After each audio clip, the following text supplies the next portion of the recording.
जो आज साहिबे मसनद हैं कल नहीं होंगे, किराएदार हैं जाति मकान थोड़ी हैं। कृष्णकांत को रविंद्र कटेवा नहीं मारा था और उसके साथियों ने मिलकर ही उसकी हत्या की थी। एक बार फिर बात करेंगे क्राइम की, एक बार फिर चर्चा करेंगे गैंगवार, गैंगस्टर और गैंग की। स्वागत है आपका अपडेट इंडिया में और एक बार फिर आप तक खबर लेके आए हैं क्राइम फाइल्स की। राजस्थान में क्या कुछ क्राइम की दुनिया में होता है, बात करेंगे झुंझुनू गैंगवार की और उसमें आए अपडेट की।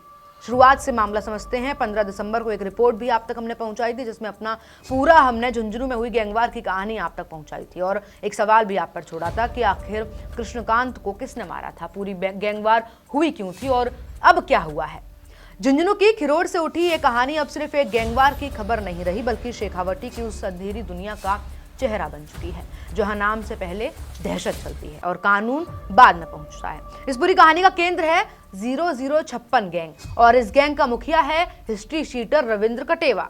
वही कटेवा जिस पर 12 दिसंबर को जानलेवा हमला हुआ था और वही कटेवा जो अब खुद एक हिस्ट्री शीटर की हत्या के आरोप में पुलिस की गिरफ्त में है। 12 दिसंबर को खिरोड़ गांव में जो कुछ हुआ वो सालों पुरानी रंजिश का खून से लिखा गया एक अध्याय था। इस गैंगवार की जड़ें 2021 तक जाती हैं, जब रविंद्र कटेवा ने अपनी गैंग 0056 का गठन किया। इस गैंग का मुख्य काम था जमीनों पर कब्जा करना, दबाव बनाकर सौदे कराना और विरोध करने वालों को डराना। इसी दौरान कटेवा को भादवासी गांव में एक जमीन का मामला मिला। श्रवण भादवासी की भाभी शारदा देवी ने अपनी जमीन का एक एग्रीमेंट रविंद्र कटेवा के करीबी के नाम करवा दिया, लेकिन इसके बाद भी कटेवा भादवासी में जमीन पर कब्जा नहीं कर पाया। विवाद बढ़ता गया और मामला आपराधिक रास्ते पर आ गया।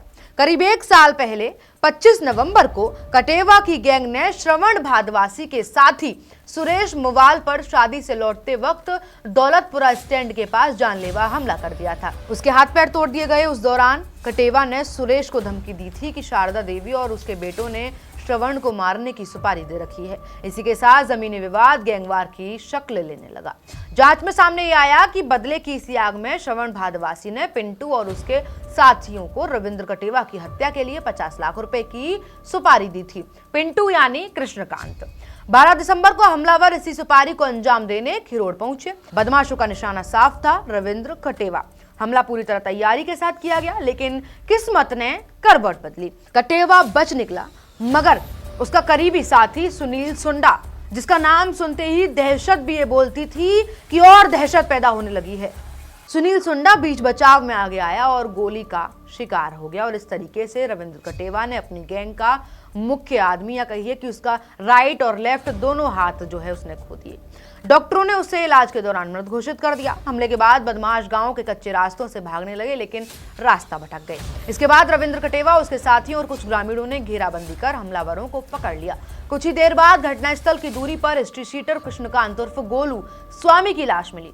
सिर में गोली लगी थी। तभी से सवाल उठने ये लगा और तभी से हमने आपके पास भी एक सवाल छोड़ा था कि आखिर कृष्णकांत को किसने मारा। जब पूरा रविंद्र कटेवा की जो गैंग है वो दूसरे आरोपियों को बचाने में लगी हुई थी, दूसरा पकड़ने में लगी हुई थी, तब रविंद्र कटेवा जो है कृष्णकांत को कैसे मारा। शुरुआत में इसे आत्महत्या बताया गया, लेकिन पुलिस जांच ने इस कहानी को पूरी तरह पलट दिया। जांच में साफ हुआ कि आत्महत्या नहीं थी, बल्कि सोची समझी साजिश थी। पुलिस के मुताबिक कृष्णकांत को रविंद्र कटेवा और उसके साथियों ने ही गोली मारकर मौत के घाट उतारा और फिर आत्महत्या की झूठी कहानी फैला दी।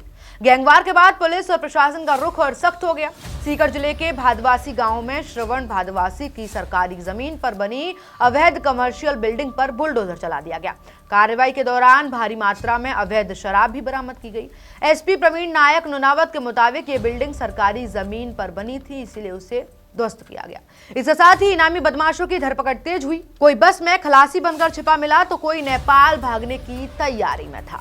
लगातार गिरफ्तारियों और बुलडोजर एक्शन के जरिए पुलिस ने साफ संदेश दिया कि झुंझुनू अब गैंगवार और अपराध के लिए कोई जगह नहीं बनेगी। इस पूरे घटनाक्रम ने एक बार फिर ये सच्चाई सामने रख दी है कि क्राइम की दुनिया में जो आज दहशत बनकर खड़ा होता है, वही कल पुलिस की फाइल बन जाता है। सवाल अब सिर्फ इतना है कि शेखावटी की इस गैंगवार की आग आखिर कहां जाकर थमेगी, या फिर ये कहानी अभी और खून मांगेगी। तमाम आगे इस पूरी अपडेट के लिए बने रहिए मेरे साथ, देखते रहिए अपडेट इंडिया में आपके साथ कृपा उपाध्याय।